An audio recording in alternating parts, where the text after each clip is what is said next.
tawag nyo sa mga ngaral, harap-harapan, may Biblia naman, mababasa mo, ginagago ka. Ano ang tawag mo ron? Gago yon! Ano ang tawag nyo sa pastor na ang miyembro pinaghahapunan sa umaga? Oo, di kayo may sabi niyan, hindi ako. Pwede po mag-request lang. Ano po yan? Kasi po, dito po sa amin sa Bicol, marami rin po sa inyong nakikinig po.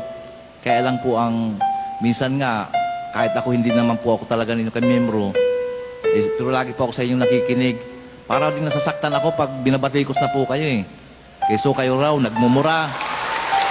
Keso kayo, tinatarantado, demonyo nagmumura daw ho kayo. Eh, saba ka naman sa ako pinag-request, medyo, medyo gangganan yung pangangar. Kasi, ang paniniwala ko kasi sa mga unbeliever kasi, medyo di nakakatsap yung paliwanag nyo, kaya sila nagre-react sa inyo. Halos lahat po ng relihiyon eh. Yung asawa ko sa dating daan, kamiyembro nyo. Kapag nababalitaan nila na ang asawa mo sa ako sa dating, hay, gumaganon sila. Sa ako, anong diferensya nun? Nagagalit sila ng mga sa dating daan yung asawa ko. Eh, hindi naman po natin kapatid maaalis yun. Talaga pong yung sa Diyos, hindi natatanggap ng lahat ng tao yun. Hindi dahil sa ako'y nagmumura, hindi po ako nagmumura. Baka ho hindi lang marunong ng lingwahe yung mga nakakausap nyo. Yun ho kasing katarantaduhan, hindi mura yun eh. Yung katarantaduhan, it's an act being done by a person na natataranta. Ako po, galing po sa salitang Kastilang tarantar. Pagka nawala na sa sarili, nataranta na, anong tawag mo? Ay, nagmumura ka ba nun? Sinasabi mo lang yung kalagayan niya na siya natataranta. Tingnan natin sa UP Dictionary ng Wikang Pilipino. Isa sa pinakakatiwa-tiwalang diksyonaryo sa ating wika. Tarantado. Ano sa ibig sabihin niya, kapatid na Espanyol? Espanyol. Atarantado. Ano kahulugan? Taong walang prinsipyo o pag-aatubiling moral. Pagmumura ba yan? Dinidefine niya yung isang taong walang prinsipyo, atarantado yon sa Kastila. Tanungin niyo mga Kastilanoy kung yung tarantado mura. Eh, hindi lang tayo gusto lang nila kasi pintasan ako dahil di sila makakatutol sa sinasabi ko. Parang ganito, pumunta kayo sa Quezon. Nagulat nga ako sa Quezon eh.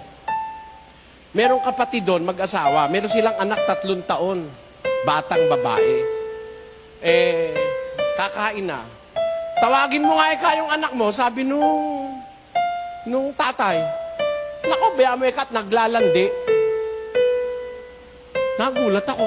3 taon ba't naglalandi? Masama naman yata ako pa. Eh kasi sa amin, dun sa Tagalog, pag sinabi naglalandi, naghahanap ng lalaki yun. Eh 3 taon. Yung pala dyan sa Quezon niya yung naglalandi, naglalaro. Oh. Eh pag sinabi ko ba naglalandi ngayon, sasabihin nyo, masamang bunganga ako. Hindi lang sila nakakaintindi. Ganito po kasi, ako'y galing na sa Bicol. Galing ako sa Pampanga.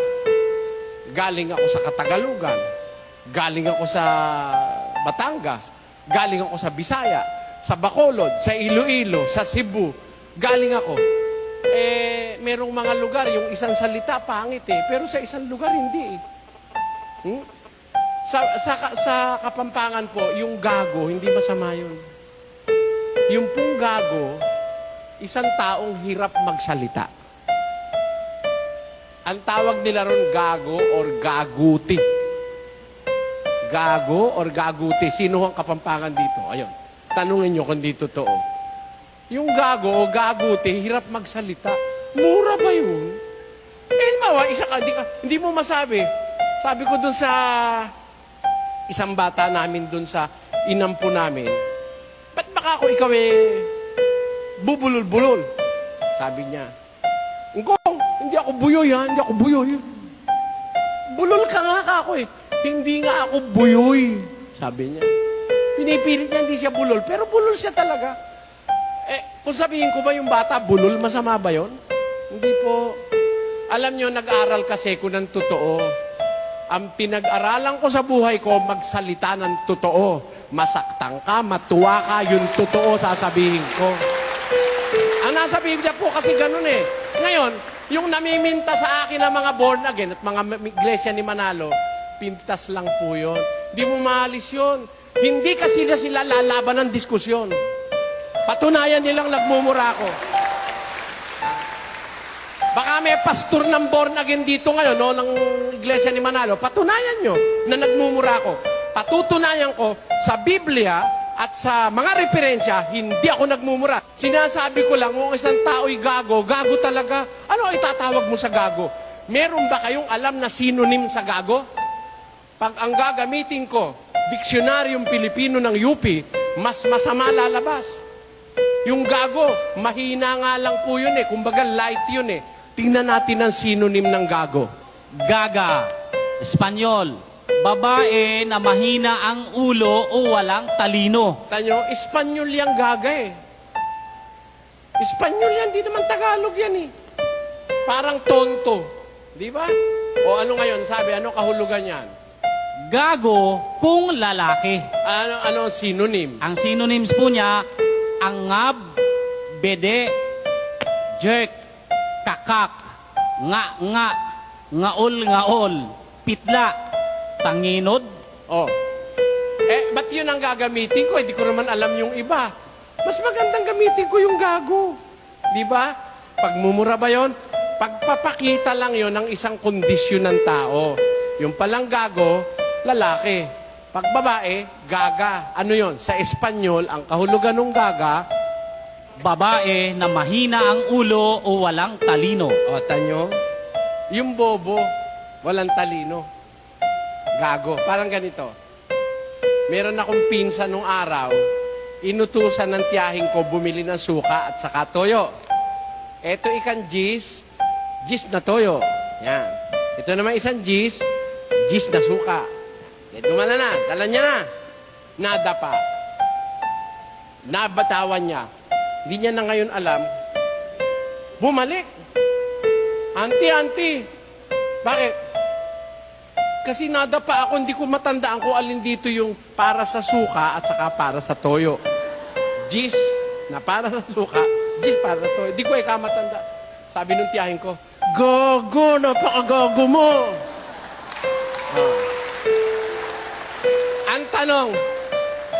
Ang tanong, gago ba?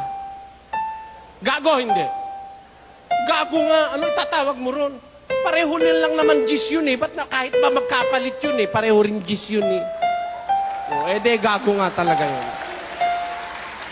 Eto, ano ang tawag nyo sa pastor na ang miyembro pinaghahapunan sa umaga? O, hindi kayo may sabi niyan, hindi ako.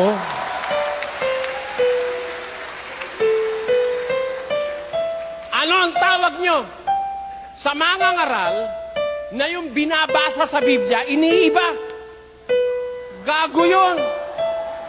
O, bibigyan ko kayong halimbawa. 26 nga ng Mateo, kapatid na Mel. At dumampot siya ng isang saro at nagpasalamat. At ibinigay sa kanila na nagsasabi, magsiinom kayong lahat diyan. O, nung nagsasanta na si Kristo at mga apostol, kumuha siya ng kopa. Binigay sa mga apostol. O, inom kayo lahat dyan. Ano naman ang ginawa ng pare? Kumuha siya ng kopa. Ako lang ang iinom, di kayo kasali dyan. O. Ano ang tawag nyo? Ha? Ano ang tawag nyo sa mga ngaral, harap-harapan, may Biblia naman, mababasa mo, ginagago ka. Ano ang tawag mo ron? Gago yon!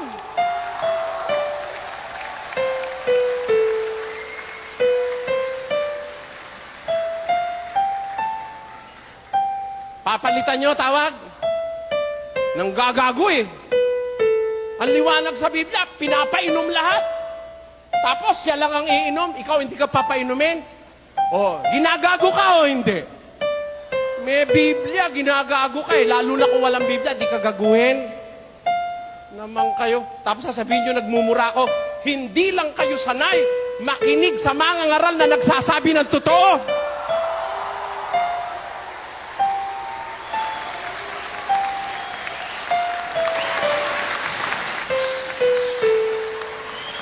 Ang karamihang born again, ang karamihang born again miyembro ni Manalo nasanay na binobola ng mga pastor nila.